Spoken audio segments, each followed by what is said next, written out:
But you could have taught us, Graves pressed. Shared what you knew, instead of just fixing our optics and tweaking our barrels in the background. From behind them, Colonel Maddox Danner approached with measured steps. The foreign officers had cleared out. His demeanor was changed, less commanding, more respectful. Specialist Prescott, he began, voice steady. Or whatever name you prefer these days. I'd like to offer you something. Elena raised an eyebrow but said nothing. We need an instructor. Not just a shooter, but someone with real-world depth. Someone who understands not only ballistics, but terrain, atmospherics, thermal drift, elevation, all of it. Your experience can't be downloaded from a manual. She studied him for a long moment. Sir, I left that world for a reason. Danner nodded. And I respect that. But this isn't combat. This is teaching. And these men and women, he gestured to Halperin, to Graves, they deserve the best training they can get. She looked from Danner to Graves, who was still processing everything, to Halperin, whose eyes no longer carried ego, only a quiet apology. Something inside her shifted, just slightly. She was the youngest one on the range, no unit patch, no accolades, no reputation. Just a borrowed Barrett 050 and a clipboard stacked with wind charts. The seasoned snipers barely gave her a second look. One of them scoffed, That record's older than she is. But she stepped forward. Calm and quiet, took position, adjusted her scope, inhaled once. One shot, direct hit, 3540 meters. Nobody clapped. They just flipped open the range log, checked the screen, and froze when Lyra Vale's name printed beside the new record. She handed the rifle back wordlessly and walked off. From which city are you watching this video today? And if stories of overlooked heroes like this move you, subscribe for more. She was the youngest on the firing line. No badge on her shoulder. No fancy rifle. Just a weather-beaten 50 cal she didn't even own. And a folder full of wind readings she wrote by hand. The others? They had call signs, medals, stories from overseas. She had silence. No one even asked her name. One veteran chuckled, "This isn't high school science fair, kid." But she didn't answer. She took the position, adjusted her scope, waited. One breath, one pull. Hit confirmed. 3540 meters. Dead silence. No high fives. No congratulations. Just the slow turning of heads toward the digital board. Her name flashed beside the new record. Lyra Vale. She placed the rifle down gently, nodded once to no one in particular, and disappeared into the morning fog. From which part of the world are you watching this story? If you value stories of overlooked warriors, hit subscribe. More legends like this await. Lyra didn't even look at the assignment sheet. She already knew. Weather tracking, again. As she picked up her gear, she passed Maddox. He smirked and said just loud enough for others to hear, "Hope she brought her crayons. Weather girl's gonna draw us wind maps." A few laughs followed. Lyra didn't flinch, didn't blink. She just moved on, her eyes on the horizon. While others fired round after round, she moved between the far posts, setting up sensors, noting micro shifts in air pressure. Humidity, thermal pockets, valley drift. Stuff they laughed at, but that's what made their bullets veer off by inches. And inches meant everything. She watched from afar as Cross missed again and again at the 200-meter marker. On his fourth miss, his jaw tightened. He spotted her writing something down. "Something funny, clipboard?" he asked, voice sharp. She didn't raise her eyes. At 200 meters, there's a side channel wind from the east. It bends across the canyon like a curveball. "You're hitting the drift." He didn't respond, but on his next shot, he adjusted and hit dead center. The sky above Fort Blackwood was steel gray that morning. Cold mist clung to the gravel. Lyra Vale walked toward the range with no one beside her. The others in loud clusters, boasting about shot groupings and kill zones. Her fatigues? No insignia. No rank, no past. Just functional and worn thin at the knees. She carried only one thing. A waterproof binder filled with atmospheric readings that most shooters considered useless. At the far end of the field, a group gathered around a fold-out table where Master Sergeant Jackson Reeve laid out the mission plans. His voice was rough, like sandpaper over stone. "Our next operation is not typical. Target zones exceed usual engagement parameters. We're looking at shots beyond what most would even attempt." His eyes were hard. This isn't just about accuracy. It's about reading the air itself. One mistake, and it's not the bullet that misses. It's the entire team that doesn't come home. Elias Cross, the sniper with Olympic roots and a mind like a machine, hovered over the terrain maps. He didn't speak, he just analyzed. and sitting nearby like a king on break, Cole Maddox leaned back in his chair, cleaning his nails with a penknife. He didn't need to speak either. Everyone already knew who he was. The man who held 3 confirmed long-range records. Jackson finished his briefing. Primary overwatch will be assigned to only the top-tier snipers. The rest of you, spotter duty, recon, or environmental logs. Lyra didn't even look at the assignment sheet. She already knew. Weather tracking, again. As she picked up her gear, she passed Maddox. He smirked and said just loud enough for others to hear, "Hope she brought her crayons. Weather girl's gonna draw us wind maps." A few laughs followed. Lyra didn't flinch, didn't blink. She just moved on, her eyes on the horizon. While others fired round after round, she moved between the far posts, setting up sensors, noting micro shifts in air pressure. Humidity, thermal pockets, valley drift. Stuff they laughed at, but that's what made their bullets veer off by inches. And inches meant everything. She watched from afar as Cross missed again and again at the 200-meter marker. On his 4th miss, his jaw tightened. He spotted her writing something down. "Something funny, clipboard?" he asked, voice sharp. She didn't raise her eyes. At 200 meters, there's a side channel wind from the east. It bends across the canyon like a curveball. "You're hitting the drift." He didn't respond, but on his next shot, he adjusted and hit dead center. He landed the shot, said nothing. By noon, the tension across the range had thickened like smoke. Even Cole Maddox, the sniper whose 3,400-meter hit had made him a legend whispered about in elite circles, was struggling to keep his grouping tight. Each miss was quiet, but the silence after each attempt said everything. The instructors called the conditions non-ideal. No one said impossible, not out loud. Lyra Vale kept working, unnoticed except when someone wanted her wind data or elevation numbers. But if anyone had really watched her closely, they'd have seen her eyes weren't on the clipboard. They were on the shooters. Every misjudged angle, every too late trigger pull, she was processing it in real time. Adjusting for the wind they didn't see, calculating drop and drag where others relied on instinct. The air changed by early afternoon. A steady wind began to stir, and clouds thickened across the mountain ridges. Lyra noted a shift in pressure, just enough to matter. Barometric drop meant bullet lift loss at extended range.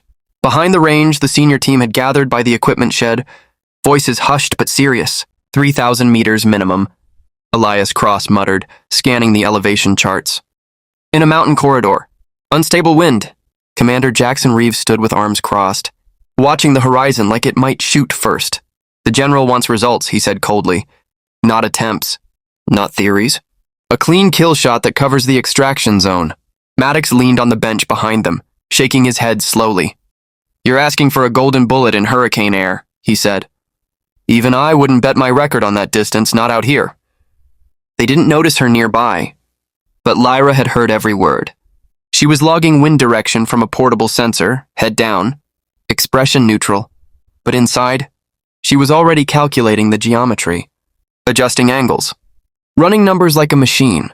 3,000 meters was extreme, but not impossible. She'd done it before, just not here.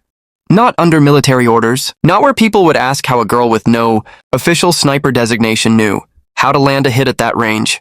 When lunch came, most of the shooters filed into the mess tent in groups. Lyra entered alone. Her tray was barely touched. She had opened her notebook beside it and was scribbling angle compensations from the morning's wind shift. It wasn't hunger that drove her. It was something more precise, certainty.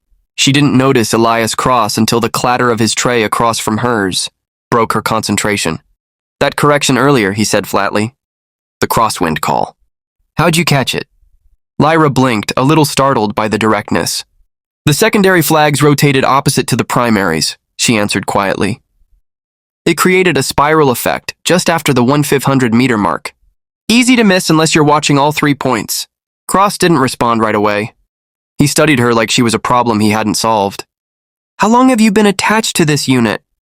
he asked. 3 weeks, sir," she said. Before that, observation teams, atmospheric data support, mostly temporary assignments. He looked like he wanted to ask something more. But before he could, a booming voice echoed across the tent. "Cross, don't tell me you're taking shooting tips from the weather tech." Maddox, loud as ever, amused and smug. Cross's face shut down instantly. He stood up, didn't say another word, left his tray half-eaten. Lyra didn't flinch.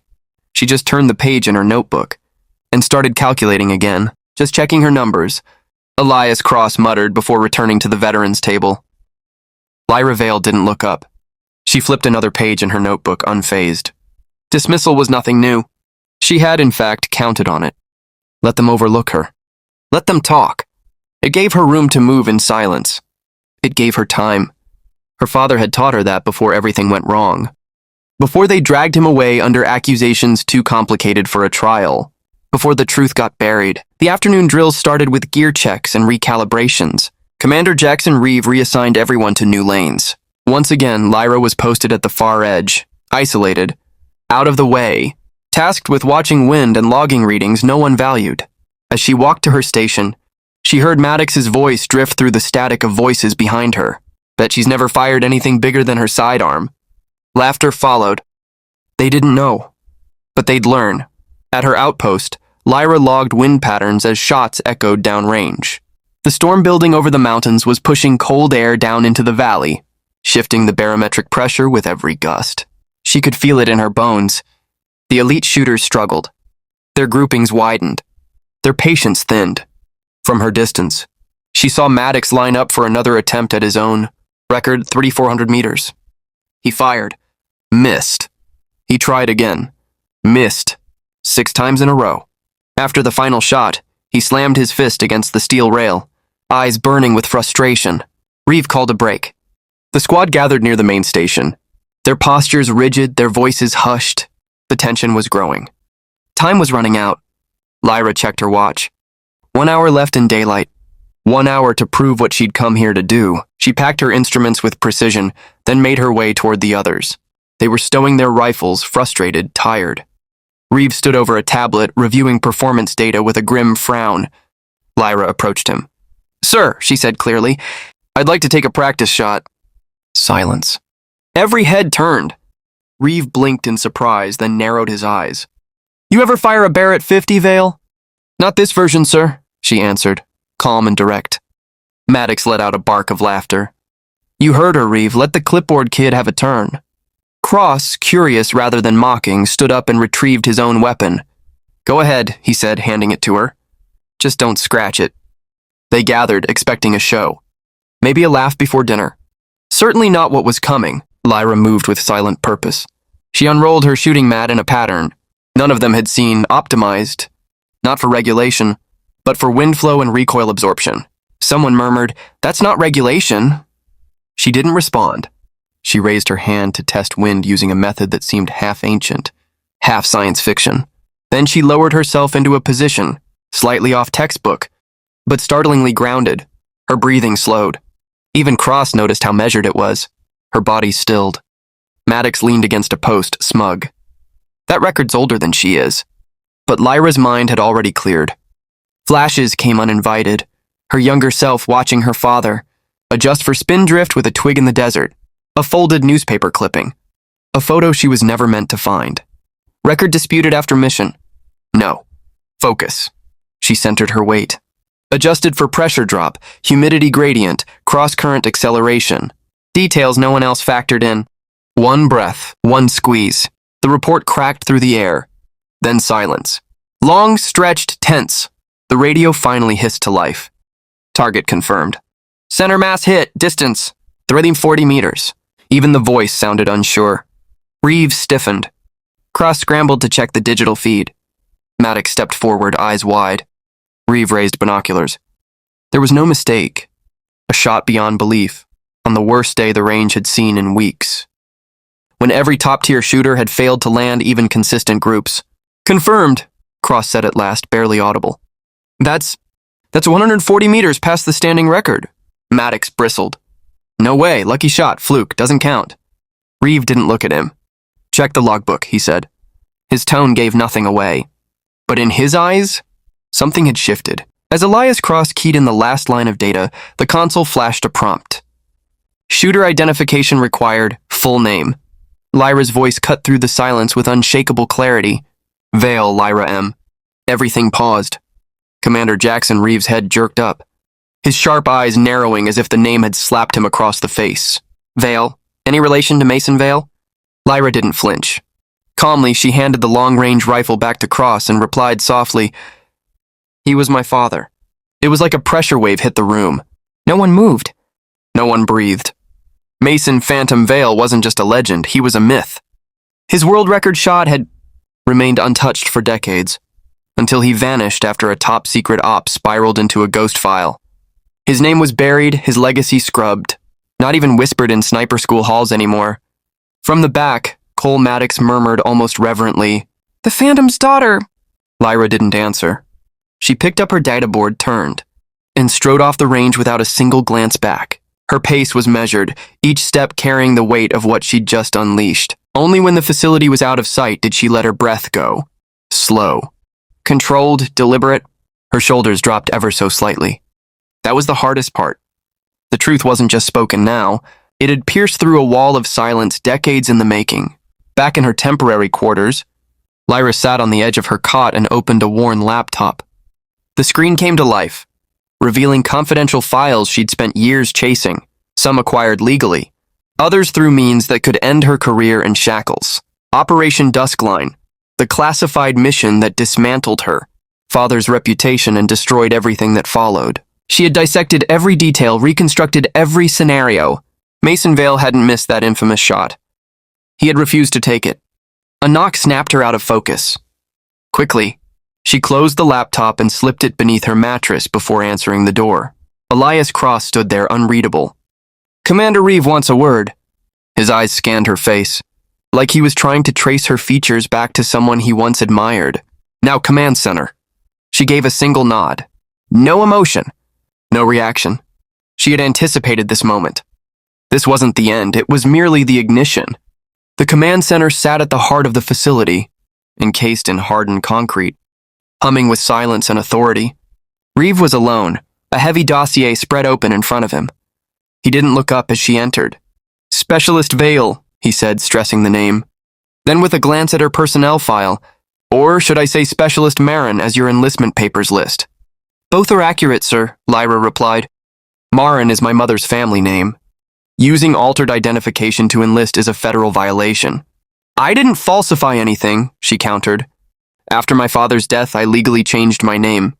It was never about deception. It was about survival. Only when the facility was out of sight did she let her breath go. Slow. Controlled, deliberate. Her shoulders dropped ever so slightly. That was the hardest part. The truth wasn't just spoken now. It had pierced through a wall of silence decades in the making. Back in her temporary quarters, Lyra sat on the edge of her cot and opened a worn laptop. The screen came to life, revealing confidential files she'd spent years chasing, some acquired legally, others through means that could end her career in shackles. Operation Duskline, the classified mission that dismantled her father's reputation and destroyed everything that followed. She had dissected every detail, reconstructed every scenario. Mason Vale hadn't missed that infamous shot. He had refused to take it. A knock snapped her out of focus. Quickly, she closed the laptop and slipped it beneath her mattress before answering the door. Elias Cross stood there, unreadable. "Commander Reeve wants a word." His eyes scanned her face, like he was trying to trace her features back to someone he once admired. "Now, command center." She gave a single nod. No emotion. No reaction. She had anticipated this moment. This wasn't the end, it was merely the ignition. The command center sat at the heart of the facility, encased in hardened concrete, humming with silence and authority. Reeve was alone, a heavy dossier spread open in front of him. He didn't look up as she entered. "Specialist Vale," he said, stressing the name. Then with a glance at her personnel file, "Or should I say Specialist Marin as your enlistment papers list?" "Both are accurate, sir," Lyra replied. "Marin is my mother's family name. Using altered identification to enlist is a federal violation." "I didn't falsify anything," she countered. "After my father's death, I legally changed my name. It was never about deception. It was about survival." Finally, Reeve met her eyes. His face was a roadmap of battles, unreadable and unforgiving. "And why this unit? Why now?" Lyra didn't look away. "To set the record straight, sir." Reeve paused, then turned the file toward her. Inside, grainy photos, after-action reports, and a death certificate. Mason Vale, deceased. Died while awaiting court-martial. Cause of death, suicide. "Do you believe that?" Reeve asked, voice flat. Not for a second. Her answer was instant. He didn't take his own life. He was silenced. He knew too much. Reeve leaned back, arms crossed, studying her like a puzzle he couldn't yet solve. You were 16? 15. And you've spent 8 years chasing ghosts? No, sir. I've spent 8 years chasing the truth. Her voice never wavered. Before they took him, he taught me everything. His calculations, his wind profiling techniques, custom modifications. I've trained in silence, on my own land, with equipment I built from his blueprints. She paused. Not to break his record. To prove why he refused the shot. Reeve's brow lifted. Duskline required a 3,000-meter shot in hostile mountain. Terrain, conditions not unlike our current mission. Lyra nodded. Almost identical. And you came here? Because of that? Because this mission is my only chance to replicate the conditions. And show the world why he was right. Commander Jackson Reeve closed the folder gently, his fingers lingering on the weathered cover as if it carried more than just paper. Your father was one of the finest marksmen I ever worked with, he began. Sharp instincts, calm under pressure. But his legacy, it's complicated. Officially, his record is tarnished. Says he hesitated, missed a vital shot. Lives were lost because of it. He didn't miss, Lyra Vale replied. Her voice suddenly sharpened with controlled fire. He refused. Jackson raised an eyebrow. There were civilians in the kill zone, she explained. They weren't in the mission brief. He flagged it. He was overruled. When the order came through anyway, the strike went ahead. 16 civilians died in the extraction. Command blamed him. Said if he'd fired as ordered, our unit would have had the cover they needed. Jackson's expression didn't change much, but the air between them thickened. That's a serious claim, Specialist. It's not a claim, Lyra said. It's documented. I've got the files. A long, weighty silence fell between them. Outside, the range had stilled. The light had faded, the wind dying with the sun. Inside, the tension built. Then Jackson leaned back, tapping the folder. Your shot today, 3,540 meters. Verified, logged, that's 40 meters, past your father's so-called record, and no one's come close in over 10 years. The shot wasn't hard, Lyra said, her voice quieter now. Not if you understand the math and trust the process. Every veteran on that range would disagree with you. They were taught wrong, she replied simply. After my father's reputation was trashed, his methods were buried with it. Command reverted to outdated doctrine that ignores critical variables. Jackson stood slowly, walked over to a steel cabinet bolted behind his desk. He unlocked it, punched in a code, and retrieved a battered red file stamped with layers of classified warnings. Operation Darkfall, he said, setting it on the desk with care. I was there. Not on the sniper team, but I was boots down for the extraction. I saw the aftermath. Lyra blinked. Her research had pieced together mission details, but personnel rosters had been locked down. She never knew Reeve had been on site. Then you saw the civilians. I saw a mission fall apart in every imaginable way, Jackson admitted. The report pinned it all on your father's failure to provide support fire. Said his delay cost us the edge. And you believed that? I believed what they told me to believe, he said, looking her in the eye. Until today. He opened the file. Inside were black and white. Aerial photos, images of a structure, clearly housing non-combatants, nowhere listed in the original brief. There were comm logs time-stamped, contradicting the official timeline. And buried deep, a signed directive, 3 stars at the top, flatly denying Ezra Vale's request to abort due to civilian presence. Jackson exhaled hard. Your father was right, he said, the weight of buried years thick in his throat. But in this world, being right can still get you buried. Lyra's breath hitched. For nearly a decade, she had lived with a truth no one wanted to hear. And now, proof, sitting in front of her in black ink and government seals. Her fingers trembled, despite everything she'd trained herself to control. Who else knows about this? She asked. No one, Reeve replied. Not anymore. I've kept it sealed, waiting. Waiting for what? I didn't know, he said, watching her. Not until I saw you make that shot today. He nodded at the log on his desk. That shot validated everything your father taught, everything they ignored. It worked, and now, it's undeniable. A knock broke the moment. Jackson closed the file and locked it away just as the door opened. Lieutenant Elias Cross stepped in, followed by Specialist Cole Maddox. Both looked unsettled, exchanging glances with each other and then to Lyra. Commander, Elias began, his voice formal. The team has reviewed Specialist Vale's shot. Range logs, trajectory data, it's all confirmed. The distance, the precision, it's clean. Cole, usually brash and overconfident, stepped forward more subdued than Lyra had ever seen him. We also pulled up the records. Her father's methods. The algorithms, the environmental models, wind corrections. They match what she used today. The stuff they dismissed back then? It's legit. Jackson turned slightly. And your conclusion? Elias Cross stood up straighter. The Vale method works, Commander. We've been relying on outdated firing protocols that bottleneck our long-range capabilities. Commander Jackson Reeve leaned forward, voice edged with demand. So what does that mean, Cross? Cole Maddox shifted uncomfortably. It means if Ezra Vale claimed he could land the shot required for Operation Longot, he probably could have done it. And if he refused, it wasn't because he couldn't. Across the room, Lyra Vale remained composed, her face unreadable. But inside, the ache she'd carried for nearly a decade, 8 years of silence. Whispers and buried truths began to ease. This wasn't just a quiet nod. This was validation. The very group that had once dismissed her, Father's Innovations, was now forced to reckon with them. Commander Reeve dismissed the others with a brief nod. That'll be all, gentlemen. As the door shut behind them, he turned his eyes back to Lyra. Mission briefing is at 600 tomorrow. Specialist Vale, I expect you to be there. She hesitated. Sir? Her voice carried the uncertainty of someone who thought her role was already played out. We need the best marksman for this op. And I believe that's you. Unless, of course, your plan was to vanish now that you've made your point. The question lingered in the air, sharp and deliberate. Lyra had intended to leave.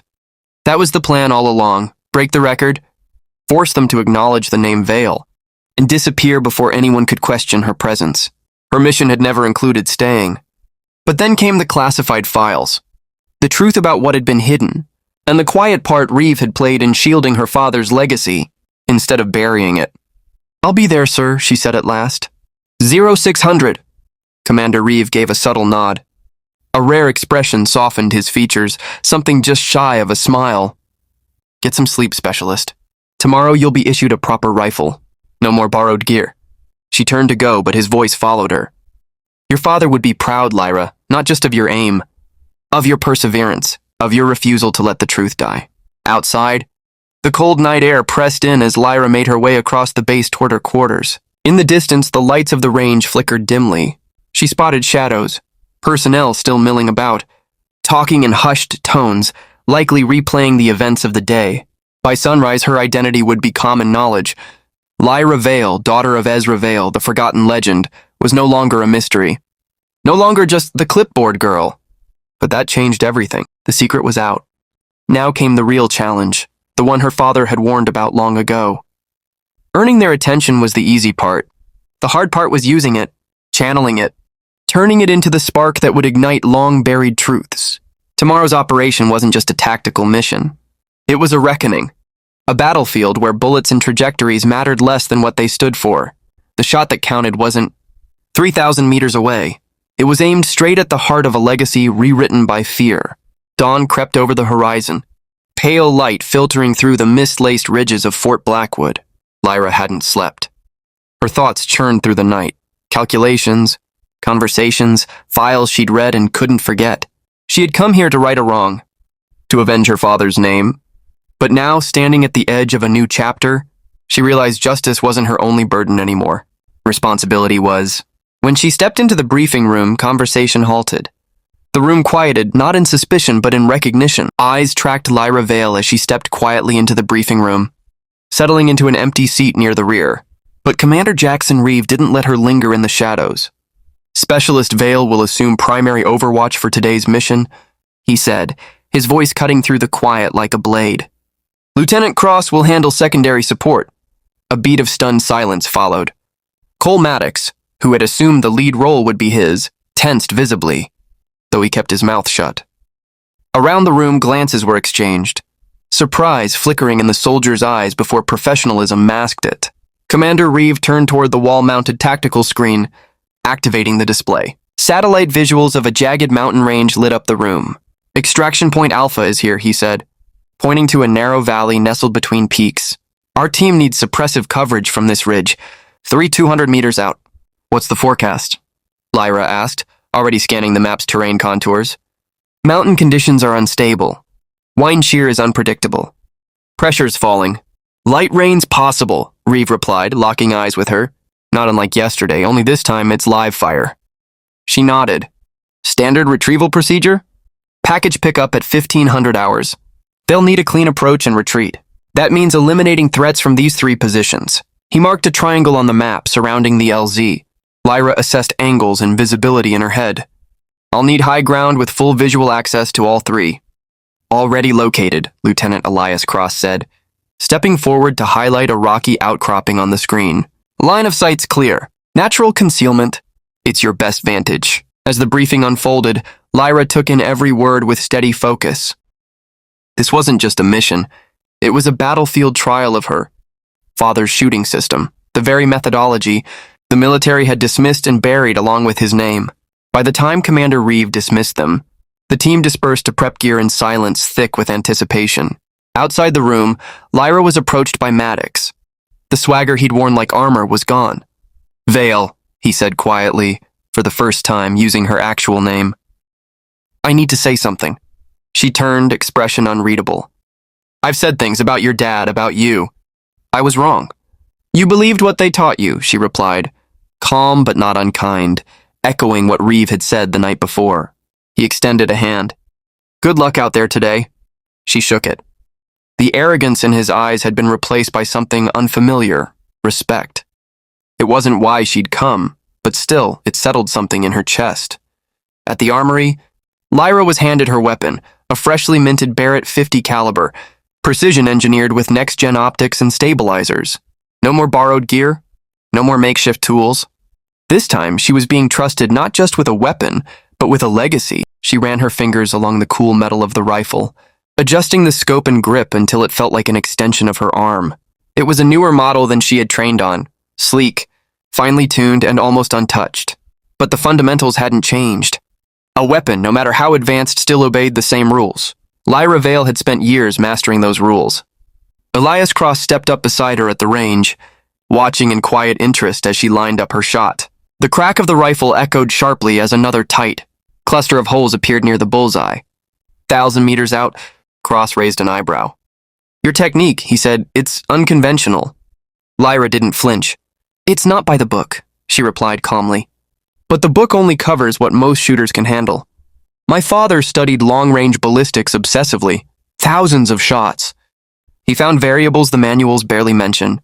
Once you're pushing past 2,000 meters, the rules shift. Cross tilted his head. Earth's rotation, right? I noticed how you compensated yesterday. She nodded. And atmospheric layers. Different air strata move at different speeds. Most people just account for wind here and wind at the target. But that space in between, it matters more than people think. He studied her face, absorbing every word, not out of politeness, but with the curiosity of someone who understood the science behind it. Those techniques, they were part of the classified files, weren't they? After what happened with your father. They were buried, Lyra said quietly, not because they were wrong, because admitting they worked meant admitting he wasn't the failure they painted him to be. Before Cross could respond, Commander Jackson Reeve approached briskly. Wheels up in 20, wrap it up. Minutes later, the low thump of rotors cut through the morning air as the helicopters lifted them over the jagged peaks into the heart of the mountain range. The sniper team was dropped at a hidden LZ 5 kilometers from the ridge. Their boots hit the forest floor in silence. No one spoke. Trees gave way to boulders. Roots turned to stone. By the time they reached the designated outcropping, the sky was a bruised gray, and the valley below stretched out in still, cold silence. It was just like the satellite imagery had shown, a sniper, as perched with perfect sight lines to the designated threat points. Lyra unpacked swiftly. Her rifle settled into its mount. Cross arranged his optics beside her. Down below, other team members spread out into the terrain, establishing a perimeter, radios crackling quietly in their ears. Wind just shifted, Cross muttered, reading his instruments. Pressure's still dropping. Copy, Lyra said, recalibrating instantly, updating her databook with a steady hand. Her mind was already moving miles ahead, anticipating every change the mountains could throw at them. She wasn't here to prove herself. She was here to prove the methods, to validate the man everyone had written off. And this time she wasn't going to miss. Her mind was razor sharp, trained entirely on the mission ahead. But beneath the steel focus, a quieter awareness stirred. This operation mirrored her father's last deployment in almost eerie detail. The same unforgiving terrain, the same extreme range requirements, the same fragile margin for error.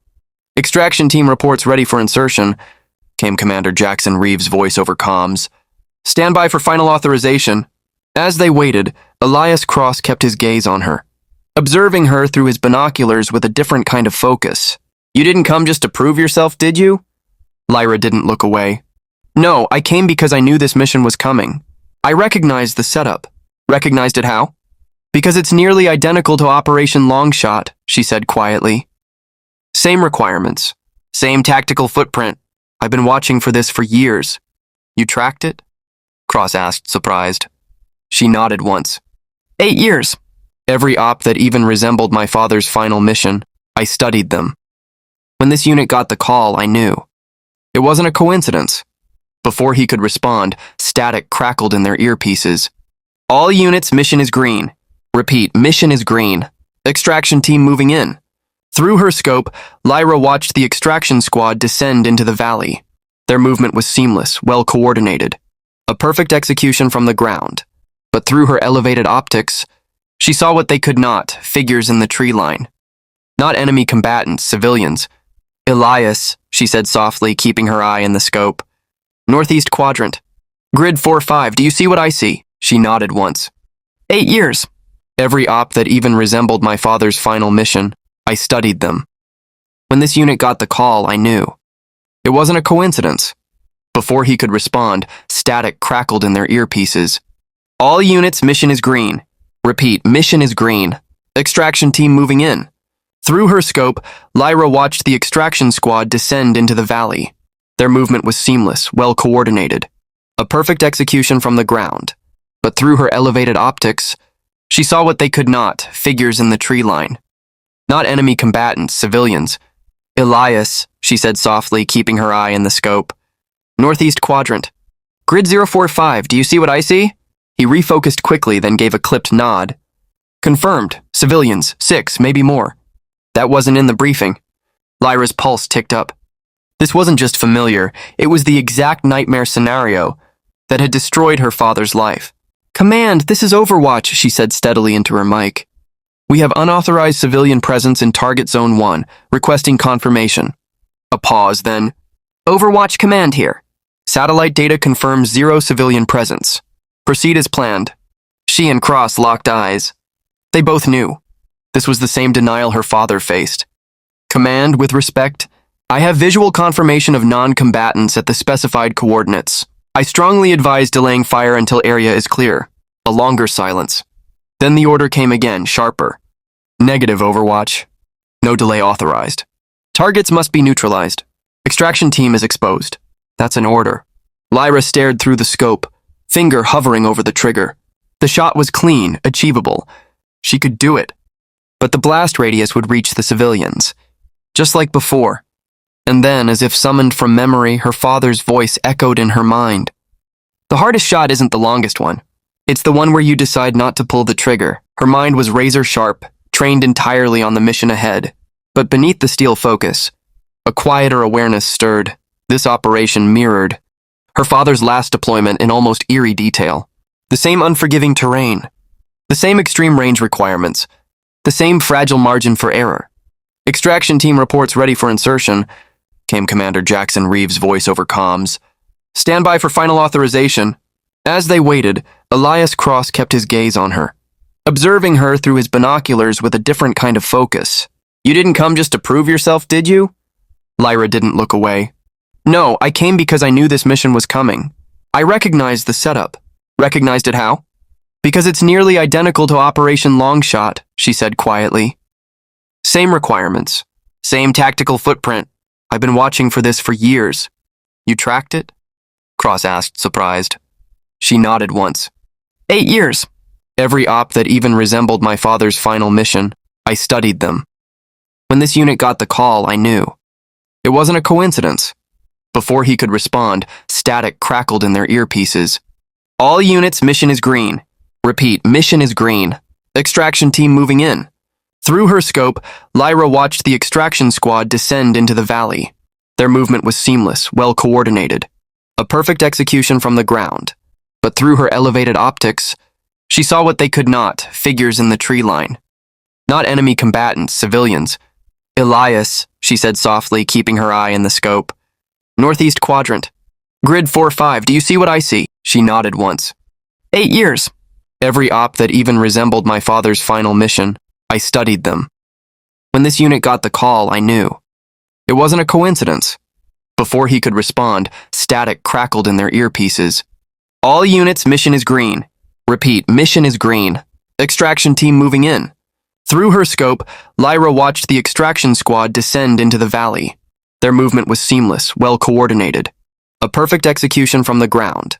But through her elevated optics, she saw what they could not, figures in the tree line. Not enemy combatants, civilians. Elias, she said softly, keeping her eye in the scope. Northeast quadrant. Grid 045, do you see what I see? He refocused quickly, then gave a clipped nod. Confirmed. Civilians, 6, maybe more. That wasn't in the briefing. Lyra's pulse ticked up. This wasn't just familiar, it was the exact nightmare scenario that had destroyed her father's life. Command, this is Overwatch, she said steadily into her mic. We have unauthorized civilian presence in Target Zone 1, requesting confirmation. A pause, then. Overwatch Command here. Satellite data confirms 0 civilian presence. Proceed as planned. She and Cross locked eyes. They both knew. This was the same denial her father faced.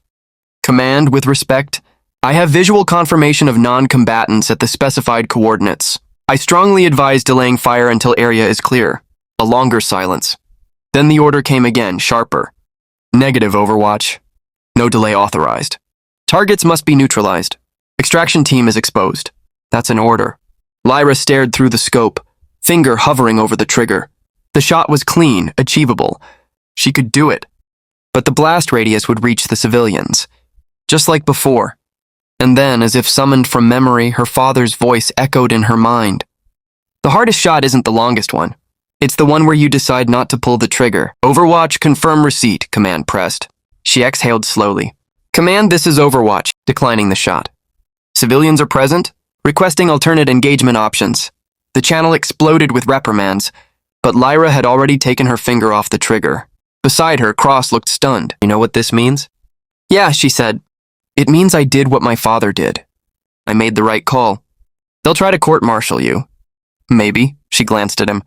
Unless we can prove those civilians were deliberately scrubbed from the brief. Cross nodded, already adjusting his gear. I'll get it on record. Visual time-stamped. Let's show them what you saw. Then the unexpected came. All units, this is Command. The radio crackled again. Abort mission. Repeat.